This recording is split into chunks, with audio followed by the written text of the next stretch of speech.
Fragmented files take longer to open and also defeat the operation of the read ahead portion of the cache.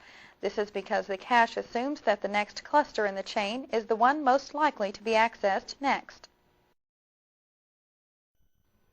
If our hard drive is badly fragmented, chances are the next cluster won't belong to the appropriate file. The disk defragmenter physically reorganizes the file on the hard drive so that each file has its clusters stored contiguously, thus increasing disk performance. Let's run the disk defragmenter utility.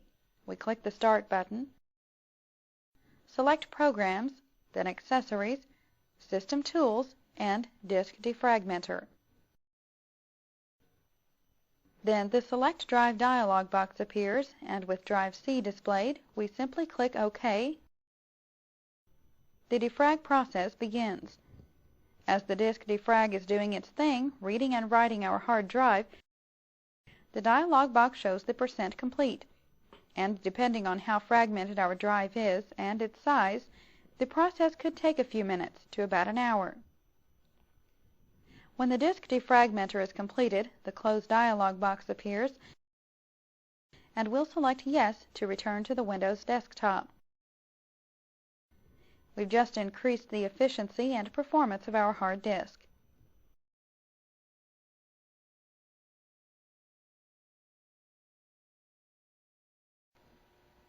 Windows 98 includes some other disk maintenance tools like Disk Cleanup and Drive Converter. The Disk Cleanup utility helps us free up space on our hard drive by searching our hard drive and then lists temporary files, Internet cache files, and unnecessary program files that we can safely delete. Let's run the Disk Cleanup program on our hard drive.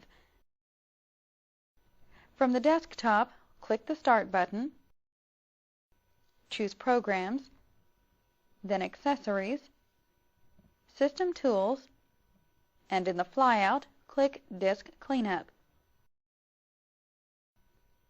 When the Selected Drive dialog box appears with our current hard drive selected, press Enter, and Disk Cleanup scans the drive, checking for any files that can be safely deleted.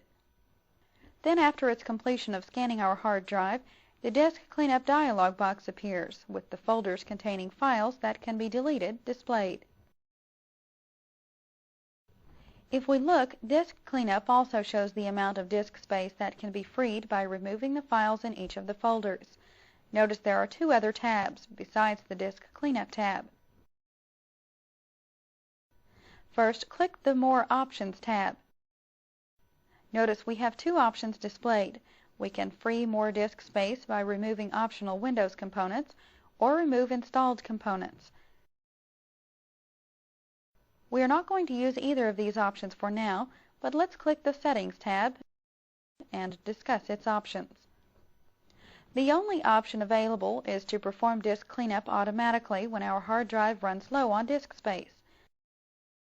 We'll make sure the checkbox is checked for this option and return to the Disk Cleanup tab.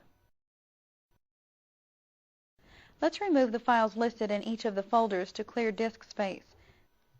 To accomplish this, we simply click OK, then press Enter. The files are removed and we are returned to the Windows 98 desktop.